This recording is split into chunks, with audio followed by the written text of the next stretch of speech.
오늘 저녁에는 창세기 35장 1절부터 15절 말씀으로 두려움에서 회복의 자리로라는 제목으로 하나님 말씀 증거하시겠습니다. 마스크를 다 착용했지만 옆에 계신 분들에게 인사를 했으면 좋겠습니다. 잘 오셨습니다. 네. 어떤 사람이 병원에서 폐가 나쁘다는 진단을 받았습니다. 그런데도 담배를 끊지 못하는 자신이 한심스러웠습니다. 그 문제로 고민하다가 하루는 가족들 앞에서 나는 앞으로 절대 담배를 피지 않겠다라고 말했습니다. 담배를 끊은 지 며칠이 지났습니다. 그러자 계속 그의 머릿속으로 파고드는 담배 생각에 미칠 것만 같았습니다. 결국 참지 못하고 딱 한 대만 하고 구석에 숨어 담배를 피다가 아내에게 들켰습니다. 그때 아내가 한심하다는 듯이 남자가 약속을 며칠도 못 지켜요라고 핀잔을 주었습니다. 그러자 그 사람이 내가 앞으로 담배를 핀다고 했지 언제 옆으로 담배를 안 핀다고 했냐라고 이렇게 중얼거리면서 담배를 옆으로 물고 폈다고 합니다. 결심이라는 것이 우리가 마음대로 먹은 대로 잘 되지 않습니다. 많은 사람들이 오늘부터 무엇을 시작하겠다라고 결심하지만 그 결심대로 행동하다가 며칠을 넘기지 못해서 포기하는 일을 자주 보게 됩니다. 결심하고 나서 행하는 것은 과거와의 단절을 의미합니다.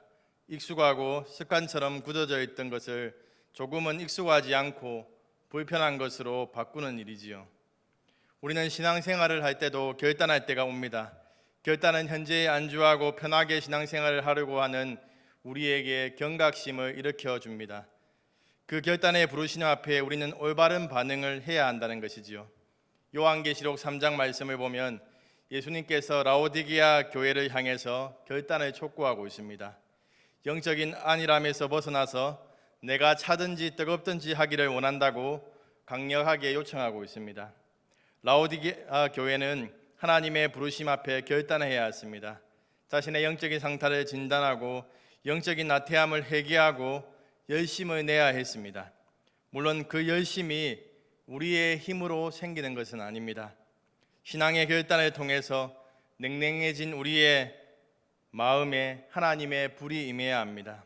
마치 갈멜산 위에 선 엘리야와 이스라엘 백성들에게 임하였던 하늘의 불이 우리 심령에 붙을 때 진정한 회복의 은혜를 경험할 수 있는 것이지요. 오늘 말씀을 통해서 하나님의 불이 우리의 심령에 떨어져서 믿음의 결단이 우리의 삶에서 지속되어지는 은혜가 있기를 소망합니다. 오늘 본문 말씀에서 선택의 기로에서 결단을 해야 하는 한 사람을 만나게 됩니다. 그 사람은 바로 야곱입니다. 야곱은 험난한 세월을 보냈습니다. 야곱의 이름은 속이는 자인데 그 이름대로 그는 남을 속여서 자신의 성공을 꾀하는 삶을 살아왔습니다. 형 에서가 받을 장자의 축복을 가로챈 야곱은 도망자 신세가 되어서 외삼촌이 거주하는 하란 땅으로 도망하게 됩니다. 외삼촌이 거주하는 하란으로 간 야곱은 자신보다 더 잘 속이는 라반을 만나 죽도록 고생하지만 하나님의 도우심으로 부자가 되어서 아버지가 있는 가나안 땅으로 돌아가게 되는 것이죠. 그런데 아버지가 있는 곳으로 돌아가면서 형과의 풀리지 않는 문제 때문에 두렵고 떨리는 마음이 그의 마음에 음습해 옵니다. 하나님께서는 두려워하는 야곱을 하나님의 군대를 대면하게 하심으로 지금 내가 너와 함께 한다는 것을 보여주십니다. 그럼에도 불구하고 형 에서가 군사를 이끌고 온다는 소식을 들은 야곱은 도와달라고 기도하지만 위기에서 벗어나기 위해서 인간적인 계산을 하는 모습에서 그의 불신앙을 보게 됩니다. 야복나루에서 밤이 새도록 천사와 씨름한 것은 어쩌면 신앙과 불신앙 사이에 갈등하는 야곱 내면의 싸움의 한 모습을 보여주고 있다고 할 수 있습니다. 하나님께서는 야곱의 한도뼈를 치심으로 그를 굴복시켜서 신앙의 길을 선택하도록 하십니다. 그의 이름을 야곱에서 이스라엘로 바꾸어 주시지요. 아무쪼록 야곱은 형 에서와 재회를 하게 되고 그가 두려워하던 일은 하나님의 도우심으로 일어나지 않습니다. 형 에서는 야곱과 함께 자신이 거주하는 세일로 가기를 원했지만 야곱은 형의 제안을 거절하고 천천히 여행하면서 올라가겠다라고 말합니다. 형이 돌아간 후 야곱은 숫곳에 자기를 위하여 집을 지었습니다. 야곱은 그곳에 거처를 옮겨 가나안 땅 세겜에 이르러 그 성읍에 장막을 치게 됩니다. 아마 세겜이라는 지역이 그 당시에 문화적으로 발달한 지역이었던 것 같습니다. 그는 자신의 안위와 유익을 따라갔습니다. 그러나 선하게 인도하신 하나님에 대한 감사나 예배를 드렸다는 이야기는 없습니다. 야곱은 하나님께 서원한 대로 베델로 올라가야만 했습니다. 하나님께서는 그의 이름을 야곱에서 이스라엘로 바꾸어 주셨지만 그는 여전히 야곱의 인생을 살아가고 있다는 것이지요. 하나님이 기뻐하시는 예배자로 살지 않았다는 것입니다. 하나님께서는 오래 참으시고 기다렸습니다. 그럼에도 불구하고 그는 여전히 베델로 올라가지 않고 있습니다. 영적인 자기만족에 빠진 야곱을 깨우치시기 위해서 자극이 필요했습니다. 자신이 머무르는 곳이 결코 안전한 땅이 아님을 깨닫도록 하기 위해서 하나님께서는 야곱의 가정에 아픔을 허락하십니다. 야곱이 세겜에서 장막을 친 지 수년 후에 야곱의 딸 디나가 세겜 땅의 딸들을 보러 나가게 되는데 그 땅의 추장 세겜이 디나를 보고 끌어들여서 성폭행하는 사건이 발생하게 됩니다. 야곱의 가정에는 수년 동안 아무런 문제가 없었습니다. 야곱의 가정은 평안하고 안정적인 생활을 하고 있었습니다. 야곱이 처음부터 이곳에 오래 머물려고 했던 것은 아닌 것 같습니다. 잠시 머무다가 베델로 올라가려고 했을 것입니다. 그런데 세겜에서 안정적인 생활이 찾아오게 되자 눌러 앉으려고 했던 것입니다. 이 사건은 야곱의 가정의 평온을 깨는 일입니다. 디나를 성폭행한 세겜은 그녀를 자신의 아내로 맞이하려고 했습니다. 세겜의 아버지 하몰은 야곱을 찾아가서 디나를 세겜의 아내로 삼게 해달라고 요청합니다. 그런데 야곱의 아들들은 그들을 속여서 할례를 받게 했습니다. 세겜 땅의 모든 남자들이 할례로 인하여 고통하고 있을 때 시몬과 레위가 가서 그 땅의 모든 사람을 죽이게 됩니다. 끔찍한 살육전이 일어나게 된 것이지요. 야곱의 아들들은 하나님과의 언약의 표정인 할례를 복수를 위한 수단으로 사용했습니다. 야곱의 가정은 신앙적으로 완전히 무너져 있었습니다. 하나님의 언약이 자손과 가정 안에 전수되지 못했던 것입니다. 이 살인 사건에 대한 야곱의 반응은 시몬과 레위를 불러서 자기 집이 멸망하게 되었다라고 책망하고 있습니다. 너희들이 가만히 있었으면 아무 문제 없이 이곳에서 안정적으로 살아갈 것인데 너희의 행동들 때문에 너희 행동이 잘못되었다라고 이렇게 질책하고 있는 것이지요. 그의 모습에서 자신의 딸 디나가 입은 상처는 생각도 하지 않고 있다는 것입니다. 시몬과 레위의 행동으로 자신에게 닥칠 위험만을 걱정하고 있는 것이지요. 야곱의 가정은 신앙의 전수도 무너졌지만 가족 관계도 깨어져 있었습니다. 하나님께서는 이 사건을 통해서 야곱의 가정에 회복되어야 할 부분을 드러내시고 있는 거지요. 야곱은 세겜이 안전하고 평안한 곳이라고 생각했고 지금 현재가 자신이 가장 좋은 때라고 생각했습니다. 그런데 하나님께서는 고난을 통해서 야곱의 가정의 영적인 안일함과 하나님께 대한 부족함을 드러내시고 있다는 것입니다. 지켜보고만 계시던 하나님께서 직접 개입하시고 있다는 것이지요. 한국 교회가 코로나19로 인해서 예배와 사역에 어려움을 겪었고 아직 힘든 상황에 놓여 있습니다. 그런데 기억해야 하는 것은 하나님께서는 코로나19로 한국 교회를 흔들어 깨우신다는 것입니다. 많은 성도들이 신앙생활을 잘하고 있는 줄 알았는데 코로나19로 인해서 예배와 사역들이 제약받고 멈춰짐에 따라 자신의 신앙을 정직하게 돌아보는 시간을 가지고 있습니다. 하나님께서는 우리의 신앙생활에 개입하셔서 영적인 태만에 빠져 있는 우리를 흔들어 깨우십니다. 우리의 신앙생활을 한번 돌아보시기 바랍니다. 우리의 신앙생활이 영적인 태만에 빠져 있지는 않습니까? 하나님 이만큼 했으면 된 것 아닙니까? 라고 자기 만족적인 신앙으로 영적인 안일함을 합리화하고 있지는 않습니까? 전 세계가 코로나19로 두려워하지만 하나님께서는 그 상황 속에 개입하셨습니다. 성도들을 사랑하시는 하나님의 특별한 개입, 우리는 그것을 고난, 아픔이라고 말하면서 두려워합니다. 그러나 하나님께서는 그 고난을 통해서 더 선한 길, 회복의 다리로 이끌어 가신다는 것입니다. 사랑하는 성도님들, 이 땅의 만족함은 우리를 영적인 안일함에 빠지게 할 수 있습니다. 그로 인해 하나님이 이루시는 일에 대해서 더 이상 기대하지 않게 됩니다. 여기가 좋사오니, 지금이 좋사오니 말하면서 현재의 평온함이 깨어지지 않기를 바란다는 것이지요. 영적인 자기만족은 우리의 신앙을 퇴보시킵니다. 하나님을 굳게 붙잡고 이전보다 더욱 주님을 사랑하시기 바랍니다. 감사하게도 하나님께서는 영적인 안일함과 나태함에 빠져있는 우리를 그냥 지켜보지 않으십니다. 정신을 바짝 차리도록 하신다는 것이지요. 그것이 은혜입니다. 영적인 안일함으로부터 깨달을 수 있는 것은 계속적인 평안이 아니라 고난과 자극입니다. 하나님께서는 징계를 통해서 영적인 안일함에 빠진 우리를 건져내십니다. 하나님이 우리를 사랑하신다는 증거이지요. 이런 자극을 통해서 하나님을 더욱 붙들게 하고 더욱더 하나님께 나아가도록 만든다는 것입니다. 우리의 삶에 고난이 있다면 은혜입니다. 우리를 영적으로 성장시키려는 하나님의 사랑입니다. 그 고난 앞에 우리의 반응은 두려워하는 것이 아니라 하나님께 우리 자신을 온전히 맡겨드리는 것입니다. 야곱의 가정에 닥친 위기는 영적인 안일함에서 깨어나도록 하는 하나님의 신호였습니다. 일이 이렇게 되어버렸으니 야곱은 이제 꼼짝없이 휘 족속의 동맹군에 의해서 죽을 일만 남아 있었던 것입니다. 그래서 야곱은 두려워했습니다. 그러나 이 사건은 야곱과 그의 가정을 완전하게 무너뜨리기 위한 것이 아니었지요. 하나님께서는 이 사건을 통해서 야곱과 그의 가정을 새롭게 하시려고 합니다. 야곱 가정이 영적인 겨울잠에서 깨어나 영적인 회복의 은혜를 체험하도록 하기 위한 그러한 하나님의 계획이 숨겨져 있습니다. 하나님께서는 두려워 떨고 있는 야곱에게 찾아오셔서 말씀하고 있습니다. 오늘 본문 1절 말씀을 다 같이 읽도록 하겠습니다. 시작. 하나님이 야곱에게 이르시되 일어나 베델로 올라가서 거기 거주하며 내가 내 영 에서의 낯을 피하여 도망하던 때에 내게 나타났던 하나님께 거기서 제단을 쌓으라 하신지라. 아멘. 하나님께서는 야곱에게 베델로 올라가라고 명령하십니다.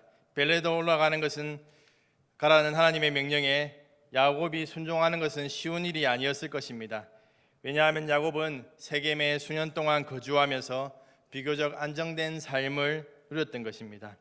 자신에게 익숙하고 안정된 곳을 포기하고 다시 도망자의 신세가 된다는 것은 어쩌면 큰 모험일 것입니다.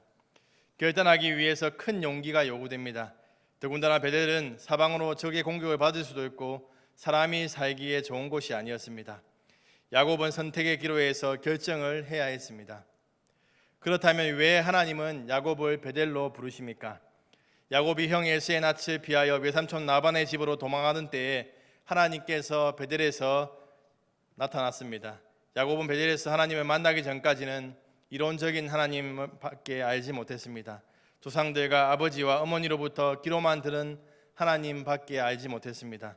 그러나 그는 베델에서 살아계신 하나님을 실제로 체험하고 그 하나님께서 자신의 삶을 주관하고 있다는 것을 깨닫게 됩니다. 그 하나님을 체험한 야곱은 베델에서 이런 서원을 하지요. 하나님께서 자신과 함께 하셔서 지켜주시고 먹을 떡과 입을 옷을 주시고 평안히 아버지의 집으로 돌아오게 하신다면 여호와가 자신의 하나님이 되고 베델이 하나님의 집이 되고 10분의 1을 하나님께 드리겠다라고 서원했습니다. 하나님은 야곱의 소원을 받고 싶어 하셨습니다. 야곱 가족 공동체는 구약의 교회요 하나님의 나라였습니다. 그런데 그 공동체의 수장인 야곱도 하나님과 멀어져 가고 있었던 것이지요.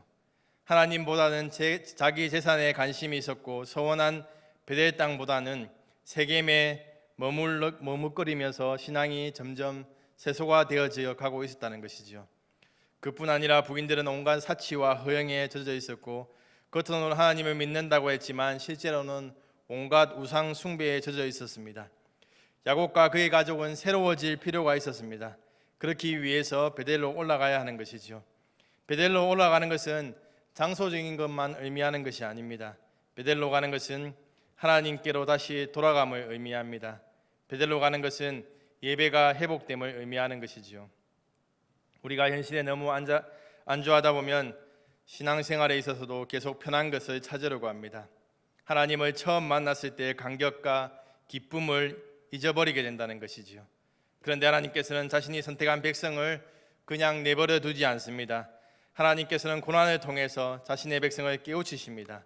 우리는 그것을 징계라고 말합니다. 육신의 부모 중에 자녀가 나쁜 길로 가는데 그저 보고만 있는 부모가 어디 있겠습니까? 처음에는 말로 하다가 혼을 내서라도 돌이키도록 하는 것이 자녀를 사랑하는 부모의 마음이 아니겠습니까?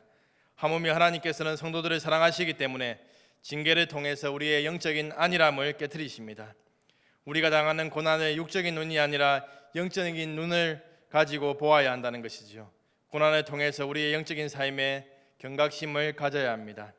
그때 하나님께서 우리에게 말씀하실 것입니다. 이전에 주셨던 하나님의 은혜를 기억하고 예배의 자리로 나아가라라고 말씀하실 것입니다. 지금 우리 앞에 어떤 어려움이 있습니까? 어려움 앞에서 우리 자신을 돌아보아야 합니다. 하나님께로 돌아오라는 사랑의 메시지는 아닌지, 그 고난 앞에서 우리는 하나님 앞에 나아가서 하나님의 음성을 들어야 합니다. 만약에 우리의 삶의 영적인 안일함을 깨뜨리기 위해 찾아온 고난이라면 하나님께서 그 상황들을 통해서 우리의 신앙을 새롭게 하시기를 원하신다는 겁니다. 하나님께서 우리에게 일어나 베델로 올라가라라고 말씀하십니다. 안일해진 우리의 영적 삶을 각성하라고 말씀하십니다. 하나님과의 첫사랑을 회복시키기를 원하십니다. 신앙의 열정을 회복시키기를 원하십니다. 사랑하는 성도님들, 하나님이 계신 곳으로 나가야 회복이 있습니다. 하나님이 계신 곳으로 나가야 부흥이 있습니다. 하나님이 계신 곳으로 나가야 치유가 있습니다. 세상으로 향하던 우리의 발걸음을 돌려서 베델로 올라가시기 바랍니다. 우리를 만나 주셨고 은혜를 주셨던 그 하나님을 붙들어야 우리의 영혼이 살게 됩니다. 하나님의 임재가 있고 또한 하나님의 임재가 있는 예배와 기도의 자리로 우리가 나가야 한다는 것입니다. 하나님께로부터 베델로 올라가라는 명령을 들은 야곱과 그의 가족은 어떤 결단을 하고 있습니까? 오늘 본문 2절 말씀을 다 같이 읽도록 하겠습니다. 시작. 야곱이 자기 집안 사람과 자기와 함께한 모든 자에게 이르되 너희 중에 있는 이방 신상들을 버리고 자신을 정결하게 하고 너희들의 의복을 바꾸어 입으라. 아멘. 야곱은 현실적이고 계산적인 사람이었습니다.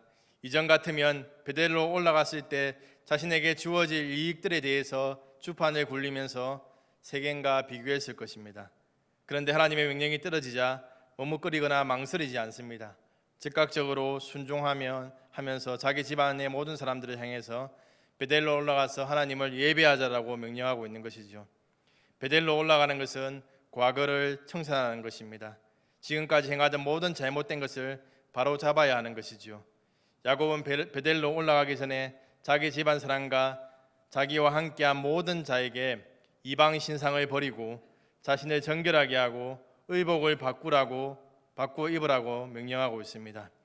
야곱의 가정 안에는 우상 숭배가 만연해 있었습니다. 야곱의 아내 라헬이 자신의 아비 라반의 드라빔을 훔치는 것만 보아도 야곱의 아내로부터 시작해서 우상 숭배가 행해져 왔음을 보여주고 있습니다. 지금까지 야곱은 가정 안에 있는 우상 숭배를 진지하게 다루지 않았습니다. 그런데 지금 그의 집안에 영적인 대각성이 일어난 것이죠. 베델로 올라가 참단 예배를 드리기 위해서는 모든 우상을 제거해야 했습니다. 야곱의 명령을 들은 그의 집안 사람들은 자기 손에서 우상과 우상 숭배의 표정이 되는 귀고리를 야곱에게 주게 됩니다. 야곱은 그것을 상소리 나무 아래 묻어버립니다. 야곱 집안 사람들은 과거의 우상 숭배로부터 단절하여서 하나님께로 돌아가려고 하고 있는 것이지요. 영적인 회복은 과거의 잘못으로부터 돌이키고 단절할 때 일어나는 것입니다. 우리의 예배가 무너져가는 것은 우리의 마음에 하나님이 아닌 세상의 것으로 가득 차 있기 때문입니다. 세상의 것을 내려놓고 버리지 않는다면 진정한 예배의 회복을 경험할 수가 없습니다. 사랑하는 성도님들, 우리가 드리는 예배가 회복되기를 원하십니까? 우리의 마음속에 하나님이 아닌 다른 것으로 가득 차 있는 불신앙의 찌꺼기를 다 비워내시기 바랍니다. 우리의 마음이 오직 하나님만으로 충만할 때 진정한 회복의 은혜가 부어지게 되는 것이지요. 야곱과 그의 가정은 회개 후에 베델로 향하고 있습니다. 모든 짐 보따리를 꾸려가지고 세겜에 사놓은 부동산도 다 미련 없이 버려두고 베델로 올라갑니다. 오늘 보면 5절 말씀을 다 같이 읽도록 하겠습니다. 시작. 그들이 떠났으나 하나님이 그 사명 고을들로 크게 두려워하게 하셨으므로 야곱의 아들들을 추격하는 자가 없었더라. 아멘. 야곱과 그의 가정은 회개 후에 베델로 향하고 있습니다. 베델로 올라가는 길에 혹시 동맹군들이 공격해 올 수도 있어서 야곱은 두렵기도 했지만 하나님은 야곱을 보호해 주십니다. 하나님께서 히위 족속들의 동맹군들에게 두려운 마음을 주심으로 야곱과 그의 아들을 추격하지 않습니다.